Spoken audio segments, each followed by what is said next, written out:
Hello and welcome to Semaphore Uncut podcast, where we talk about continuous delivery, continuous integration, testing, and developing software in general. Today with us we have Dave Farley. Dave, thank you so much for joining us. And feel free to go ahead and introduce yourself. Hi, it's a pleasure. Nice to be here. Thank you. So my name is Dave Farley. I'm one of the authors of the continuous delivery book that described continuous delivery in the way in which we think about it these days, I think, for the first time. These days, I make a living as a consultant advising organizations in how to, in general, improve their software engineering practice, but specifically in the context of continuous delivery. So if you're a big organization with legacy systems or a complicated build system or whatever else, I tend to help people get over those sorts of problems. And can you maybe guide us through some examples of how day-to-day life looks as a software consultant helping companies on their journey? Sure. One of my clients described what I do for a living as kind of strategic consultancy. So I'm no longer the sort of consultant that goes in and kind of writes code for people. I used to do that, but that's not really what I do anymore. Mostly what I do these days is advise organizations on broader topics. And so mostly my consultancy kind of falls into three different groups of activities. I kind of do quite a lot of public speaking. So I speak at conferences and things like that. And so sometimes I get engaged by organizations to go in and talk to them and try and get them interested or enthused about ideas around continuous delivery. That's kind of a small part of what I do. Occasionally I do things like run training courses for people, but the bulk of my work is really about consultancy. So what I tend to do is go into an organization and try and analyze the way in which they practice software development, kind of from soup to nuts. We try and do some kind of value stream analysis and understand how their development process works. And then usually I kind of critique it. I'll try and give them advice about different parts of that. And that usually boils down to a bunch of different kinds of activities that they might carry out. So maybe their problem is that they have a poor requirements process. Maybe their problem is that they're bad on automated testing or automated deployment, or maybe they're bad on being able to manage testing quickly enough for a large body of software. How do you decompose that into something that you can evaluate more? And this kind of leaks into lots and lots of different parts of the organization. The scope of my consultancy is quite broad. It kind of goes from senior management consultancy about vision-y kind of stuff to detailed hands-on strategy about how do you architect a system to be more modular and therefore easier to deploy in smaller pieces. And I kind of do pretty much everything in between. And so it's quite varied, which means it's also quite interesting from my point of view. Yeah, and I guess that among all those companies, there are some patterns that you see. Yeah. Maybe what would be interesting to know that some of us may recognize ourselves in those categories. What are maybe some anti-patterns that you're seeing, and what are people struggling with mostly? Quite a lot of things. Let me philosophize for a moment to try and put that into context. I think that the biggest anti-pattern of all, the kind of probably $1 trillion mistake that our industry has made, is miscategorizing what software development is, misunderstanding what it really is. And so nearly all organizations, nearly all of my client organizations anyway, at some level try and treat software development as a production problem. A problem in production in the sense of being able to scale it up in order to be able to produce things more reliably and so on. And software development isn't that kind of problem. I think of waterfall development as the equivalent of a production line kind of approach to software thinking. And software isn't that kind of problem. Software development, to my eyes, is always an exercise in learning and discovery. So I think that first and foremost, we should be optimizing our work to be really, really good at learning, discovery, experimentation, exploration, and those sorts of things. So I think that's the biggest anti-pattern. So one of the common facets of that I see in my organization, I think it's fair to say that agile thinking over the last 20 years has won the argument for how to approach software development at some level. And so what I tend to see is I see lots of teams, technical teams in bigger organizations, practicing what they think of as agile software development. Usually what that means is that they're practicing some form of Scrum. And usually what that means is that they're having stand-up meetings and they're running in things called sprints, but they're not delivering software at the end of the sprints. The stand-up meetings are usually kind of status meetings. And there's very little or no automated testing. There's no kind of continuous planning. There's no kind of customer involvement. So it's not really Scrum, let alone really agile or anything else. And then the way in which that operates is commonly in a framework of governance across the organization that is essentially a waterfall. So they're still doing annual budgeting processes. They're still doing planning. Most of these organizations are feature driven, where they're optimizing their development process to ensure that everybody's busy rather than everybody's doing something useful. And there's quite a lot of anti-patterns in there.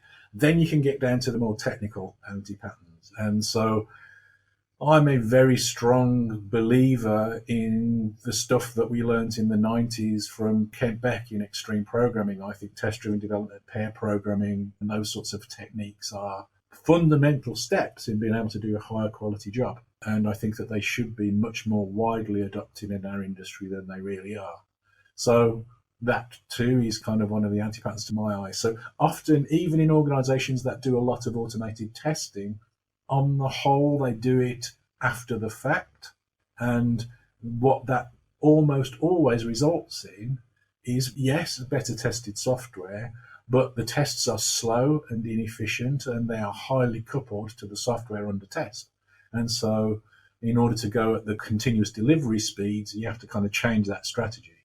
The last one that I'll call out at this point, which is commonly broken, is really about the interface between the business and development teams. But the story or the requirements process is often inadequate. Mostly the commonest form in which I see requirements expressed is as technical instructions. So do this thing, add this column to a database, refactor that component, those sorts of things. That's not really a very effective way of organizing a development process for lots and lots of reasons, some of them obvious and some of them kind of subtle. But that's a poor interaction. It means that it's kind of like trying to write code by remote control, and that's not an effective strategy. So there's a whole bunch of things that people commonly get wrong. But I think that the big one that it all boils down to is this misapprehension of trying to treat our problem as though it's a production line, and it's not. It's not nothing like a production line. It's a creative, exploratory, intensive problem. The last part of that issue in big organizations is the other really hard problem in software development, which is not only is this a problem of exploration and learning, it's also a problem in keeping and managing complexity. So ultimately, all of our work, we have to work within the constraints of what fits inside a human being's head. Therefore, we've got to treat very, very seriously ideas like modularity, coupling and separation of concerns. And that's true at an organizational level, at least as much as it's true at the technical level of the software that we build. And that's another area that traditional organizations comprehensively tend to get wrong. Yeah, all the things that you have mentioned, even for me, I'm in this industry for 10 years. I have been hearing these things 10 years ago. And now again, you mentioned that extreme programming, pair programming, and all those agile practices that are here from 90s. If you take that time window of like 20, 25 years or even more, how do you see a rate of change and adaptation of that? And we think of our industry as being an industry of change, and at some level that's absolutely true, but I think it's kind of peripheral to what's really going on. I've been doing this for a very long time now, so I've been in professional software development for nearly 40 years now, so I kind of seen it grow up and make lots and lots of mistakes, but also do some amazing things. I think that one of the facets of our industry is that we are surprisingly poor at learning. So we don't really have mechanisms in our industry to either appreciate and promote good practices or identify and reject bad practices. What tends to happen, it seems to me, is that we just accrue collections of behaviors and technologies, and we constantly relearning and reinventing the same problems and the same solutions over and over again. I saw something on Twitter this week. I was involved in a conversation and somebody posted a challenge to say, could you name a single practice across our industry that we could consider to be standard? If I thought hard about it, I couldn't. So somebody cropped up and said version control. I came across an organization last year that didn't use version control. I think using version control for some kinds of software is actually quite unusual. So if you're configuring product systems, often you don't use version control. So even something as fundamental as I would consider as fundamental to doing a decent job is not used across the board. You couldn't say that against other professions. All surgeons wash their hands. There are no surgeons that don't wash their hands. I think we're an odd industry in that respect. And in part, I think that boils down to not looking in the right places for how to solve these problems. One of the reasons why I value continuous delivery and the thinking around it so highly is not because of my personal involvement. I don't think this is down to just having a personal connection with the idea. I genuinely don't believe that's true. What I do have a personal connection with, from my point of view, is the idea of the application of the scientific method. I think the scientific method is humanity's best problem-solving technique. And I believe genuinely that continuous delivery is an application of the scientific method to solving problems in software. If I was right in that, that means that continuous delivery has a decent case to make to be considered as a genuine engineering discipline for software. And I believe that's true. And if that was the case, the implications of that would be that what we ought to see is that people that practice continuous delivery did a better job than people that didn't, because that's what engineering does. And engineering amplifies the effectiveness of craft, of creativity and understanding, and makes those things higher quality and more reliable. That's what happens in other disciplines. So we ought to be able to observe that in software development, and the evidence is that that's what we see.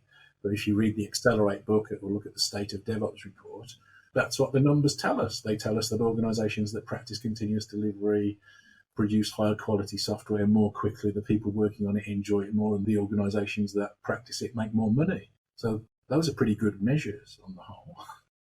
Yeah, one thing that you mentioned, there is so much complexity that a single person can hold hand at any point in general. And comparing software industry to other industries, so I don't know, if we were producing cars, there are various, physical laws that, keep us honest, and a rate of production cannot be by the order of magnitude probably different. A speed of a pipeline which is producing a car and how it's moving to the factory. And who knows, maybe in the software industry, there is that 10x, 10x myth about, developer or not myth. My point is that maybe also that 10x or 20x or something like that could happen to organizations who are practicing continuous delivery compared to the other ones. And my point of comparing that to something which is produced in the physical world is that the difference can be even larger. So hopefully a proof can be, very obvious. Yes, I would agree with you with some caveats. So certainly we have an enormous advantage. This is what I mean really when I talk about as not being a production problem. In the real world, if you're building something, if you're building anything, the design of it is one part of the problem, and the production of it, multiplying that thing out so you can mass produce it for a cost or whatever, is a huge part of the problem. If you're building cars, the first one is not easy, it's not simple, it's a difficult problem in its own right, but it's a very different kind of problem to then turning that into something that you can productionize and mass produce. We don't have that problem because push of a button, we copy the bytes, and that's our production problem. So our problem is always the first part. It's always an exercise in design and learning and discovery. So that's one big advantage that we have. The other huge advantage, monumental advantage that we have, is that we have computers. We can automate everything about the process except the human creative bits, the complex decision making that we're good at. We can automate all of the rest of that, and we can make that so much more efficient. If you're building an aeroplane, there are only so many times you can kind of build the aeroplane and crash it or test it to destruction, once each for each of those things. That's an enormously expected way of doing things. We can write software that crashes our software all of the time, millions of times during a day, and evaluate what happens and kind of refine and hone what we're doing. On the whole, I think that we don't take enough advantage of that process advantage that we have.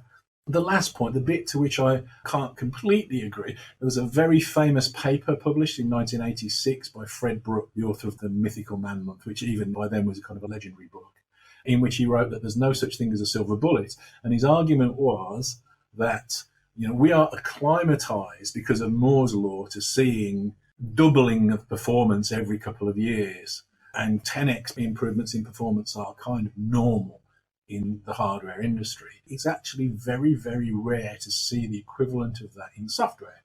And I think that's kind of true. You can think of only a few sort of really major steps that gave us that kind of level of improvement. Probably the step from assembler programming to high-level languages, possibly the step from procedural languages to object orientation. Maybe the introduction of the web was a 10x improvement. Maybe, I don't know.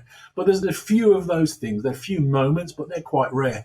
But I think what's absolutely true is, because of the thing that I mentioned earlier, is that our weird inability to really learn as an industry. And I think there are a variety of reasons for that. But I think because of that, what is true is that most people are not close to what's possible. So finding 10 times improvement if your software development process is broken is easy. Finding 100 times improvement if your software process is broken is easy. I had a client recently. I started working with them, and they hadn't released any software into production for 3 years when I started working with them. So getting them to the state where they are now of being able to release reliably every few months is an enormous step forward. There's still a long, long way to go before they're delivering releasable software every day, but they're on the journey now. And so the HP LaserJet story is wonderful. When they switched, they saw an 8-fold and 8 times improvement in productivity, 8 times as much effort, let alone the productivity. 8 times as much effort was expended on just doing new stuff. So I think 10x improvements are available for those organizations that aren't already good. I think if you're already good, finding a 10x improvement is probably tough, but there's always a way of improving, but it's probably very difficult to think of what the next 10x improvement is going to be. Yeah. The thing is that we are not connected to the physical world. Our fast feedback process is much, much shorter comparing to making anything physical and testing it, even if it's a spoon. And getting there and establishing that fast feedback process. In the talk that we had previously, you mentioned the strategy of testing. So that's something that's very practical and connected to this fast feedback loop. Can you maybe share a bit on that? What do you see as a successful, testing strategy and getting to that fast feedback loop? Yeah, by all means. So the mental model I have when I think of this is based on a real life project. I was fortunate, while in the middle of writing the continuous delivery book, to get employed building one of the world's highest performance financial exchanges. And it was a beautiful project. You don't get these very often. There was a blank sheet of paper, start from scratch. I was already immersed in the ideas of continuous delivery, so we did it based on continuous delivery from scratch. That's the model that I always kind of have in the back of my head. What we're trying to achieve is we're trying to achieve the fast, high-quality feedback that you're talking about. And what that means is that we're trying to get to the point where we can kind of make a change and release that into production with a degree of confidence. And there's a number of things that kind of go into that. The first thing that drives that is the ability to try and weed out the bad changes as far as we can. So the spine of the continuous delivery book is kind of organized around an idea called a deployment pipeline. And the aim of a deployment pipeline is to organize the evaluation of any change that's destined for production and try to eliminate the bad changes. So this is another one of those things that we kind of learn from science. We try and treat it as a falsification mechanism. If any test fails, we're going to reject the change. We start off with kind of developer-centered tests because they're the people that are making the commits usually. They're going to use the strategy that I recommend is use test-first, test-driven development. So you're going to write some tests, evaluate the code that I'm deploying. We're going to commit that code.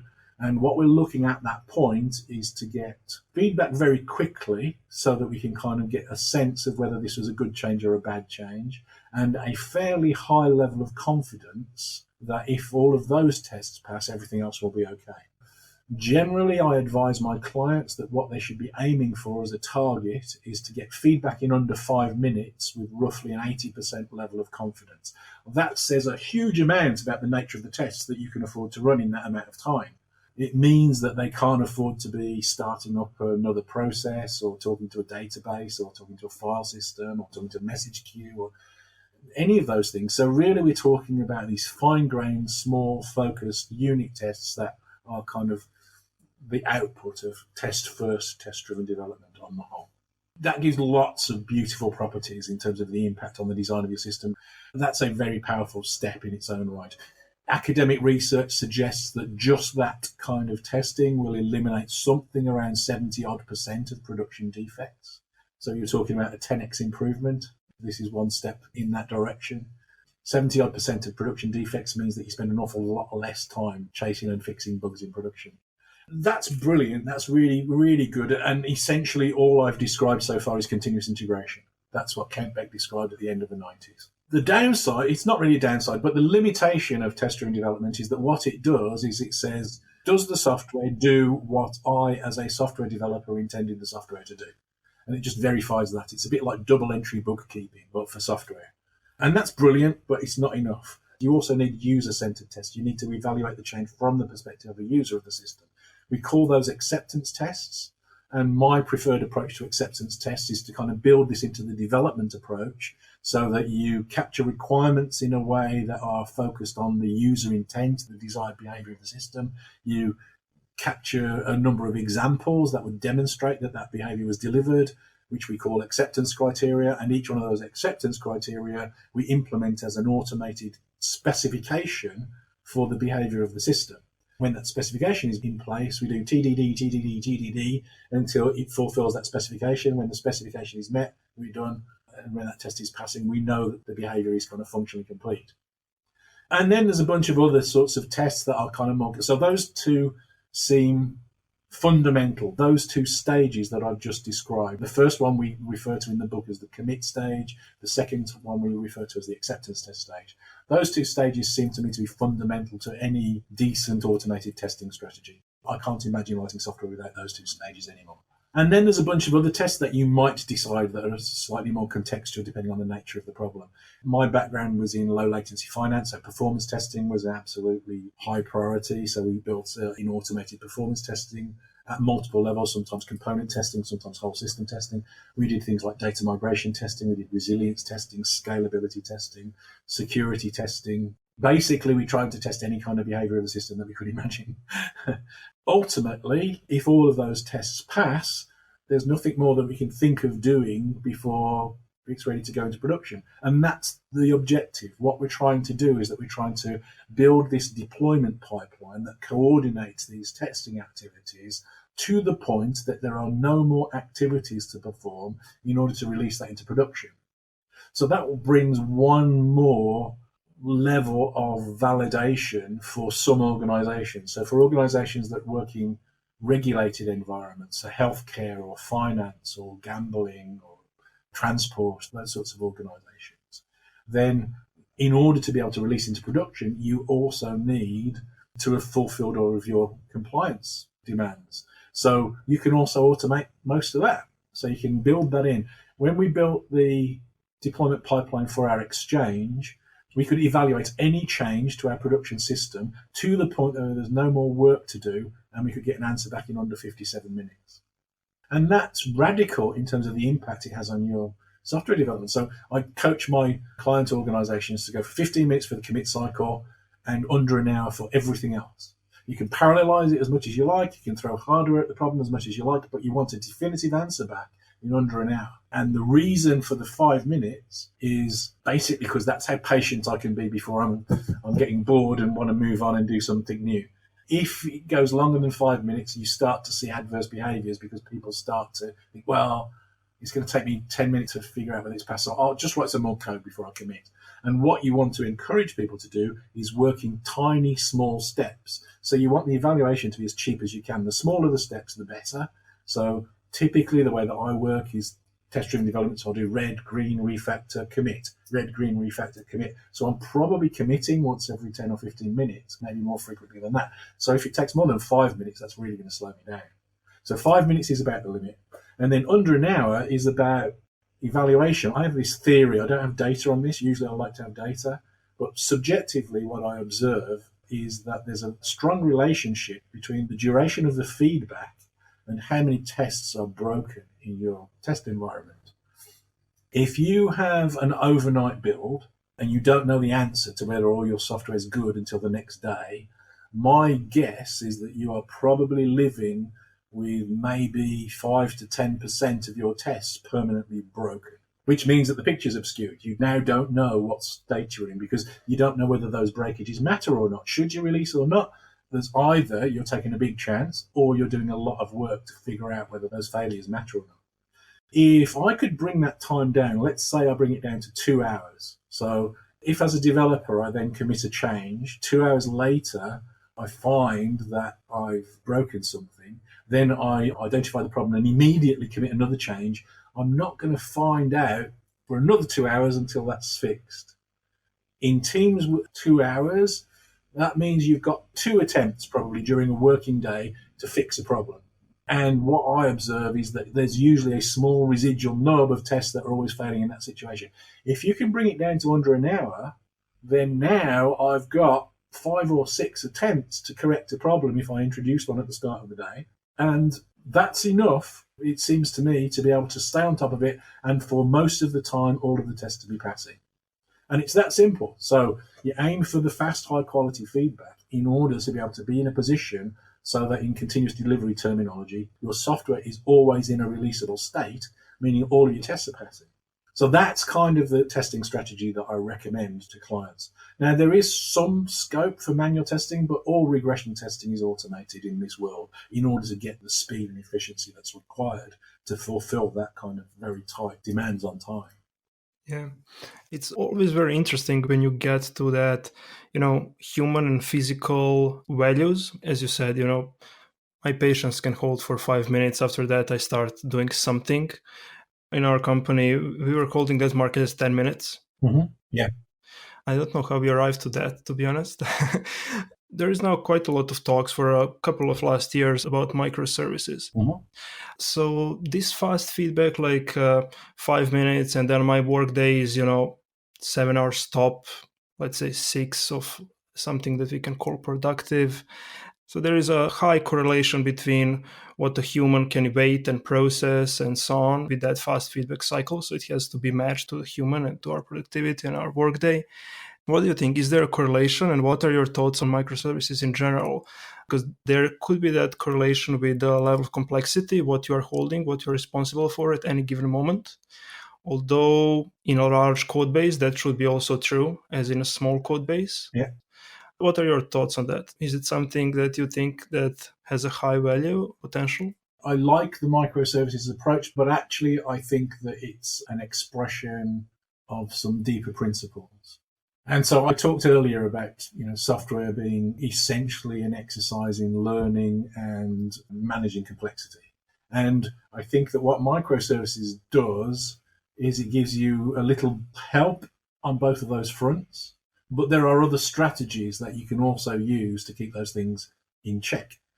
I think that if you understand that's what's going on, it makes you better understand why microservices are important. The reason that I say this is because I think that lots of people get microservices wrong. So I think that the microservices are important. First, as you point out, each service is simple and therefore it's relatively easy to reason about. That's a big step forward in terms of being able to fit things into people's heads. The other attribute of microservices, though, that's really important, is the degree to which they decouple organizationally. So the reason why, Amazon first took the step to microservices wasn't because of fitting stuff into people's heads as much as it was to liberate the organization to be able to work, more independently in different parts of the organization. And I think that's a crucially, vitally important strategy. And in order to be able to do that, what that means is you don't get to test all of the microservices together before you release them. We talked about anti-patterns earlier on. One of the anti-patterns that I see very commonly in large organizations is everybody's read about microservices, and it's kind of an obviously good idea when you read about it. It makes an awful lot of sense.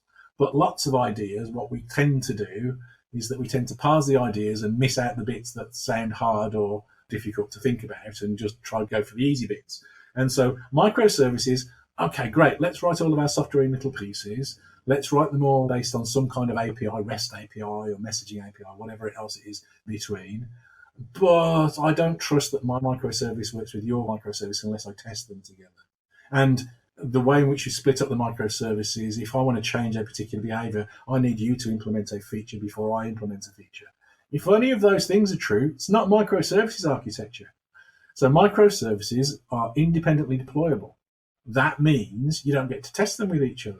That means that if I make a change to my microservice, I'm going to deploy it, whatever version you're running, and they're going to keep working.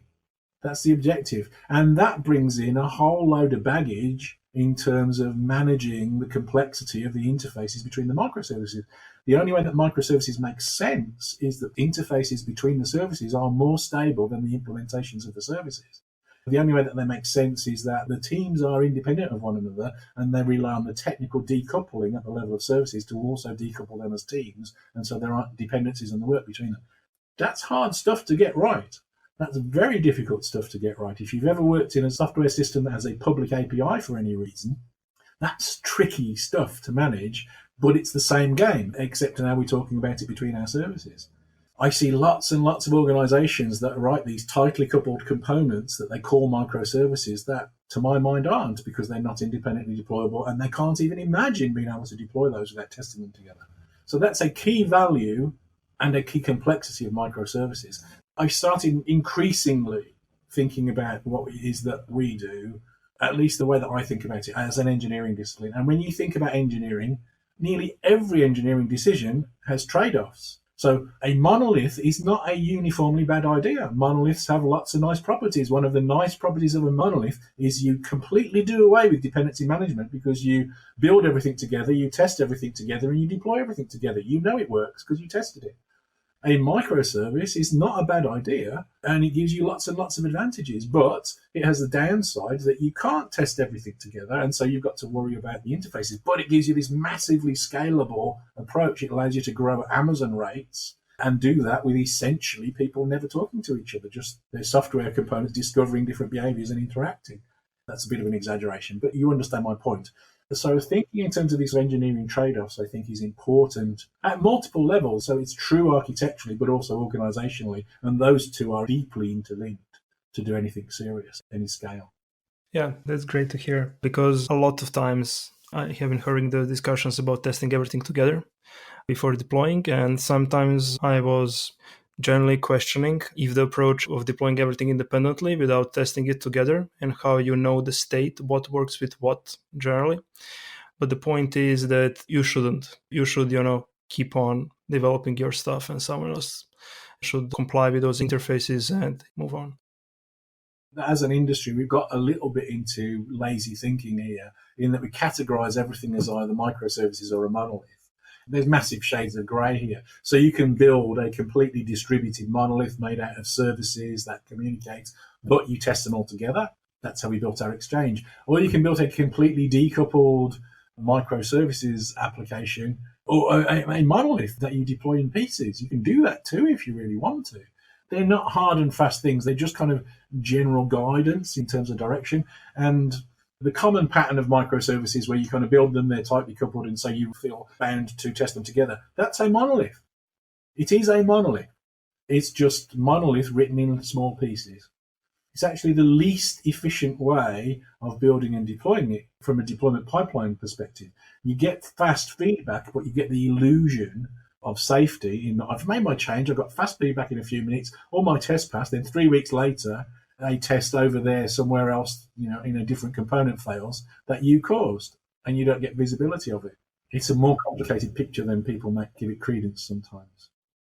Okay, and something that we mentioned prior to this conversation, which I found very interesting, you mentioned working on a new book.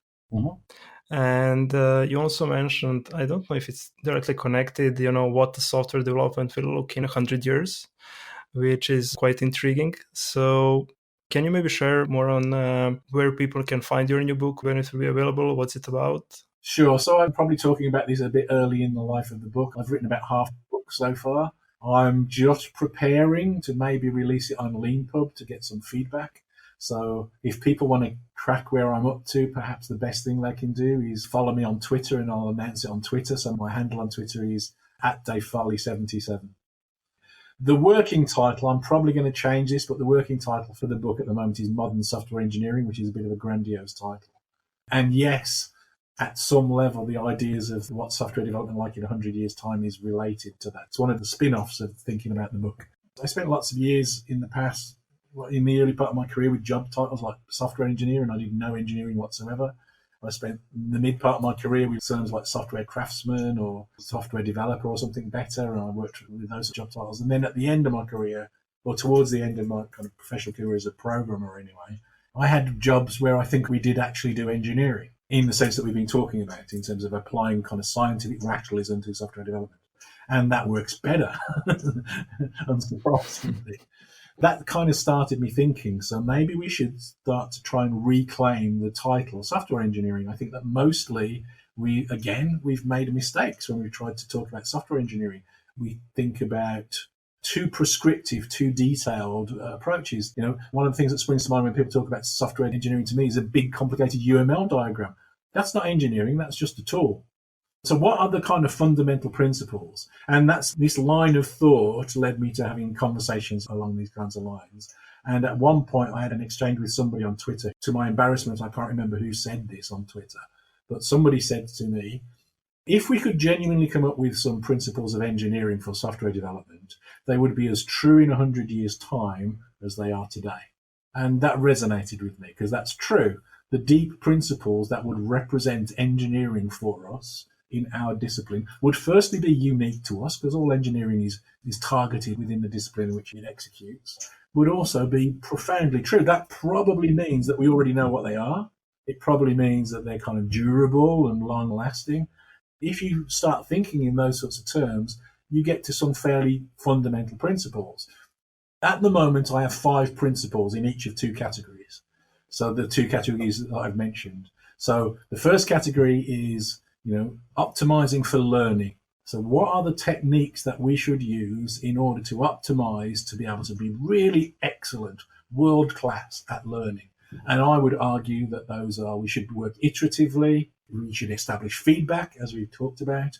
We should work incrementally, that's kind of modular, so we can kind of break things up and we can take advantage of building systems piece by piece.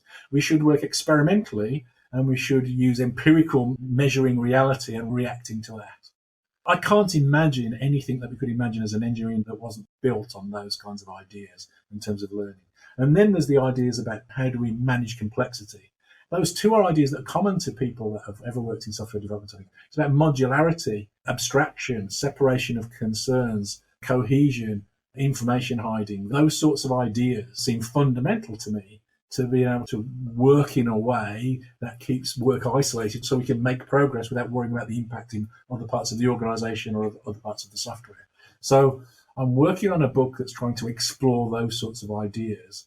And if we were to get that right, I think that we would come up with some things that would be true in 100 years' time. When all of the computers are writing the software on our behalf, they'll still be practicing these disciplines. Yeah.